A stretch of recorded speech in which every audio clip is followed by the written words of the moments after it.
لا تحقرن شیئا صغیر، عربی کے کہاوت ہے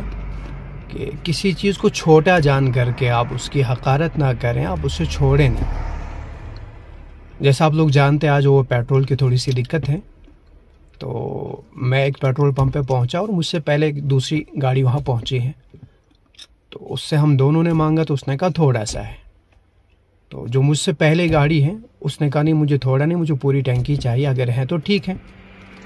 تو اس نے کہا نہیں آگے پھر آپ کو مل سکتا ہے، آگے بہت ملے گا، آپ آگے جاؤ۔ میں نے کہا نہیں جتنا ہے مجھے دے دو، تھوڑا سا ہی مجھے دے دو۔ ٹھیک ہے چلے، ہم دونوں گاڑی والے، میں نے تھوڑا سا لے لیا، وہ آگے چلے کہ آگے زیادہ ملے گا۔ آگے جب ہم دوسرے پیٹرول پمپ پہ پہنچے تو وہاں دیکھا کہ وہاں ختم ہو چکا ہے۔ تو یہ کہاوت بالکل اس پہ فٹ آتی ہے کہ آپ جب چھوٹی چیز کو چھوڑ دیتے ہیں حقیر سمجھ کر کے، تو کبھی کبھی آپ وہ بڑی چیز کو بھی کھو دیتے ہیں۔ یہ چھوٹی چھوٹی چیزیں آپ کے لیے وہ سٹپس کا کام کرتی ہے، سیڑھی کا کام کرتی ہے۔ امام غزالی علیہ رحمہ کا میں نے ایک جگہ دیکھا کہ وہ ایک نائی کے پاس گئے ہیں اصلاح کرانے کے لیے۔ یہ اصلاح کا لفظ پہلے بہت استعمال ہوتا تھا، آج وہاں اس کی جگہ ہم وہ سیٹنگ کا لفظ کہہ دیتے ہیں، چہرے کا خط وغیرہ بنوانے کے لیے سیٹنگ۔ حالانکہ یہ سیٹنگ بہت چیزوں میں کہہ دیتے ہیں، یہ سیٹنگ، میری سیٹنگ، ویری سیٹنگ۔ تو سیٹنگ کرانے کے لیے گئے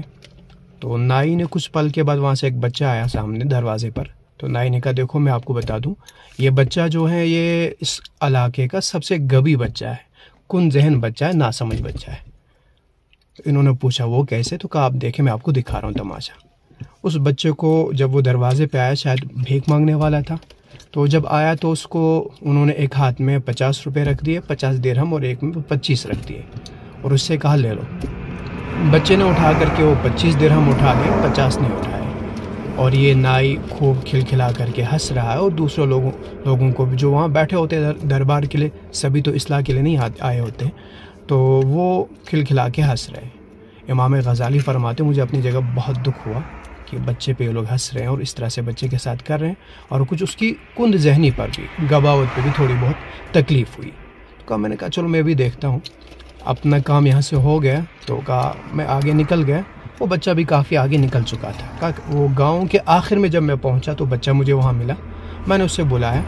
اور یا ابن العام، یہ اہل عرب، آج کل تو ہم بیٹا کہہ دیتے ہیں، تو اہل عرب یا علماء کی اصطلاح میں اس کو برا سمجھا جاتا تھا، وہ بھتیجا کہنا زیادہ بہتر لگتا تھا۔ تو انہوں نے اسے بھی کہہ دیا بھتیجے مجھے بتاؤ 50 اور 25 میں زیادہ کون ہے؟ انہوں نے کہا 50 زیادہ ہے۔ تو اس سے کہا پھر آپ وہ 50 کیوں نہیں لیتے ہیں، آپ 25 کیوں لیتے ہیں؟ بچے نے کہا یہ جو نائی ہے یہ ایک شغل کرتا ہے، یہ ایک تماشا کرتا ہے، جس تماشے کی بنا پہ خود بھی ہنستا ہے، خوش رہتا ہے، اور دوسرے لوگوں کو بھی ہنساتا ہے، اور اس تماشے کا مجھے ایک فائدہ ملتا ہے کہ میں جب اپنی بیوقوفی دکھاتا ہوں تو اس کا یہ کام روز کا چلتا جاتا ہے، اس اعتبار سے روز مجھے وہ 25 درہم مل جاتے ہیں۔ اب اگر میں زیادہ لینے کے چکر میں اپنی وہ ذہانت دکھا دوں کہ میں غبی نہیں، تو اس کا مطلب ہوا اس کا کام یہیں پہ ختم ہوگا، شغل ختم ہوگا، یہ لوگوں کو تماشا دکھا نہیں پائے گا، تو میری بیوقوفی ختم ہوگی، تو آئندہ مجھے نہ یہ 25 ملیں گے نہ وہ 50 ملیں گے۔ وہ زیادہ کے چکر میں پھر مجھ سے چھوٹا بھی نکل جائے گا اور بڑا تو نکلا ہی نکلا ہے۔ اس لیے میں بہتر سمجھتا ہوں کہ نہیں غبی ہی بنا رہا ہوں، وہ نادان ہی بن جاؤں، تو نادان بن کر کے میرا کام نکل رہا ہے۔ اگر میں وہ ذہانت سے کام لینے کی کوشش کروں، ذہین بننے کی کوشش کروں، تو میرا کام بگڑ جائے گا۔ اس سے یہ نتیجہ نکلتا ہے، چونکہ میرے پاس بہت سے طلباء، علماء، ائمہ آ جاتے ہیں، اور اسی طرح کچھ اور لوگ بھی آ جاتے ہیں، یہ ہمارا کوئی کمال نہیں ہے، ذالک فضل اللہ یؤتیہ من یشاء، یہ رب کا فضل ہے کہ اس نے یہ موقع ایک دے دیا مجھے دین کی خدمت کا۔ 13-14 سال سے میں پڑھا رہا ہوں، اور پھر جہاں اس میں رب کا فضل ہے، وہیں جو مجھے ابھی تک طلباء مہیا ہوئے ہیں جو میرے پاس پڑھ چکے ہیں، یہ ان لوگوں کا کمال ہے کہ انہوں نے مجھے بننے کا ایک موقع دے دیا۔ حقیقت یہ کہ کوئی بھی استاد نہیں ہوتا جب تک اس کے استاد بننے میں، اس کے تجربے میں، اس کی مہارت میں، اس کے اپنے طلباء کا دخل نہ ہو۔ میرے طلباء ہی ہیں جو کچھ، اگر تھوڑا بھی میں کچھ ہوں تو وہ سب کچھ میں کہہ دوں رب کے فضل کے بعد، رب کے کرم کے بعد، سب کچھ انہی کی وہ کرم نوازی ہے کہ وہ میرے ناتجربے کاری کو، میرے عیوب کو چھپاتے رہے، اور اس طرح میری کمیوں کو برداشت کرتے رہے، یہاں تک کہ مجھے آگے بڑھنے کا موقع ملا۔ تو میرے آگے بڑھنے میں ان کا بڑا دخل ہے۔ تو خیر، تو اس طرح آ جاتے ہیں ہمارے پاس ائمہ کہ جی میں چھوٹی جگہ امامت کر رہا ہوں، وہاں تنخواہ کم ہے یا چھوٹی جگہ ہے، اپنے آپ کو وہ پھیلانے کا، اپنے آپ کو آگے بڑھانے کا، متعارف ہونے کا موقع نہیں ملتا ہے۔ جی میں کسی بڑی جگہ جاتا ہوں جہاں مجھے اپنے علم کو پھیلانے کا یا زیادہ تنخواہ ملنے کا یا بڑا عہدہ ملنے کا۔ کچھ لوگ آ جاتے ہیں جی مجھے یہاں پڑھا رہا ہوں تو یہاں چھوٹی کتابیں پڑھانے کو ملتی ہے، تو کیوں نہ میں کسی بڑے ادارے میں جاؤں جی، تو بڑی کتابیں پڑھاؤں گا۔ تو اکثر میں نے پھر اس طرح کے لوگوں کو دیکھا کہ جب وہ چھوٹی تنخواہ، چھوٹی مسجد یا چھوٹی کتابیں یا چھوٹا عہدہ سمجھ کر کے اس چھوٹی چیز کو حقیر جان کر کے چھوڑ دیتے ہیں اور بڑے کے چکر میں لگتے، تو میں نے انہیں دنیا میں کھوتے ہوئے دیکھا ہے۔ اسی طرح بہت سے وہ لوگ بھی ملے جو اپنا کاروبار جب تک چھوٹا سا تھا بڑا اچھا چل رہا تھا، خوش تھے اور گھر بار بھی اچھا چل رہا تھا، کام بھی اچھا چل رہا تھا، لیکن آگے لالچ میں کہ نہیں یہ چھوٹا ہے، ہم ذرا کچھ بڑا کریں، کچھ بڑا کرنے کی سوچیں۔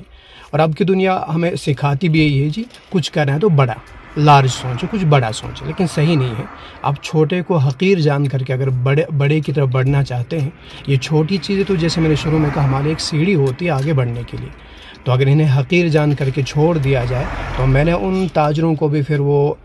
خسارے میں ڈوبتے ہوئے دیکھا ہے جنہوں نے چھوٹا سمجھ کر کے اپنے کاروبار کو چھوڑ دیا۔ اسی طرح اس طرح کی جو کہاوتیں ہیں یا اس طرح کی جو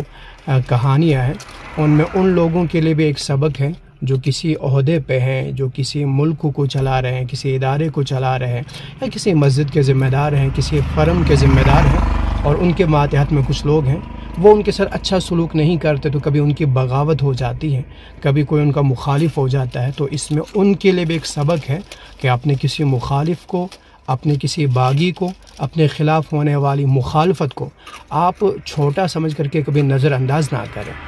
میں یہ نہیں کہتا ہوں کہ آپ ان سے لڑ بیٹھیں، الجھ بیٹھیں، لیکن نظر انداز نہ کریں، اس لیے کہ چھوٹی چیزیں یہ پل بھر میں، یہ ہے تو بڑی چھوٹی چنگاری، لیکن پل بھر میں یہ وہ آگ کا جنگل بننے میں سے دیر نہیں لگتی ہے، پل بھر میں پورا جنگل ہی بن جائے گا آگ کا،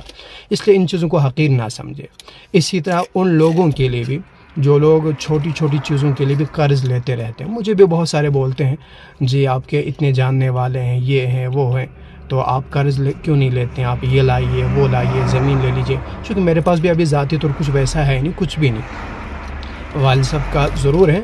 تو ذاتی طور میرے پاس کچھ بھی نہیں ہے، تو بہت سارے کہہ دیتے ہیں، حالانکہ وہ ہمدردی میں ہی کہہ دیتے ہیں، لیکن میں نے دیکھا ہے جو لوگ قرض لیتے ہیں قرض کو چھوٹا سمجھ کر کے، القرض مقراض المحبہ، یہ تو محبت کی کینچی ہے ہی ہے، اور ساتھ ساتھ میں پھر یہی چھوٹی چھوٹی چیزیں جو آپ آج چھوٹا سمجھ کر کے قرض لے رہے ہیں، یہی آپ کے لیے آگے جا کر کے بہت بڑی پریشانی بنتی ہے، یہ آپ کے لیے خسارے کا، نقصان کا سبب بنتا ہے۔ تو اسی طرح کسی بیماری کو آپ چھوٹا سمجھ کر کے نظر انداز نہ کریں،